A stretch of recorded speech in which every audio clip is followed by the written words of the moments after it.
ನಮಸ್ಕಾರ ವೀಕ್ಷಕರೇ, success story Kannada YouTube ಚಾನಲ್ಗೆ ಸ್ವಾಗತ. ಅವಕಾಶಗಳನ್ನು ಅಲಕ್ಷಿಸಬೇಡಿ ಎಂಬ ಮಾತು ನಮ್ಮ ಜೀವನದಲ್ಲಿ ಸಕಾರಾತ್ಮಕ ಮನೋಭಾವ ಮತ್ತು ಆತ್ಮವಿಶ್ವಾಸವನ್ನು ಬೆಳೆಸಲು ತುಂಬಾ ಮುಖ್ಯವಾಗಿದೆ. ನಾವು ಎದುರಿಸುತ್ತಿರುವ ಪ್ರತಿಯೊಂದು ಸಂದರ್ಭವೂ ಅವಕಾಶಗಳನ್ನು ನೀಡುತ್ತದೆ, ಆದರೆ ಅವುಗಳನ್ನು ನಾವು ಹೇಗೆ ನೋಡುತ್ತೇವೆ ಮತ್ತು ಬಳಸುತ್ತೇವೆ ಎಂಬುದೇ ಮುಖ್ಯ. ಹಲವು ಬಾರಿ ಒಂದು ಅವಕಾಶ ಅಸಾಧಾರಣವಾದುದಾಗಿ ಕಾಣಿಸದೆ ಸಾಮಾನ್ಯವೆನಿಸಬಹುದು, ಆದರೆ ಆ ಪರಿಸ್ಥಿತಿಯಲ್ಲಿ ಸರಿಯಾದ ದೃಷ್ಟಿಕೋನವನ್ನು ಹೊಂದಿದಾಗ ಅದನ್ನು ಯಶಸ್ಸಿನ ಮಾರ್ಗವನ್ನಾಗಿ ಮಾಡಬಹುದು. ಅವಕಾಶಗಳು ಅನೇಕ ರೂಪದಲ್ಲಿ ಬಂದು ಕೆಲವೊಮ್ಮೆ ಸವಾಲುಗಳಂತೆ ಕಾಣಬಹುದು.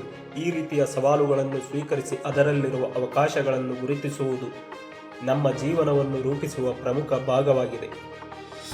ಜೊತೆಗೆ ಸ್ವಲ್ಪ ನಿಧಾನವಾದ ಪ್ರಗತಿ ಅಥವಾ ತಕ್ಷಣದ ಫಲಿತಾಂಶಗಳ ಕೊರತೆಯಿಂದ ಬೇಸರಗೊಳ್ಳಬಾರದು. ಪ್ರತಿಯೊಂದು ಕ್ರಮವು ಹೊಸ ಪ್ರಯೋಗಗಳಿಗೆ, ಕಲಿಕೆಯ ಅವಕಾಶಗಳಿಗೆ ಮತ್ತು ಅಭಿವೃದ್ಧಿಗೆ ದಾರಿ ತೆರೆಸಬಹುದು.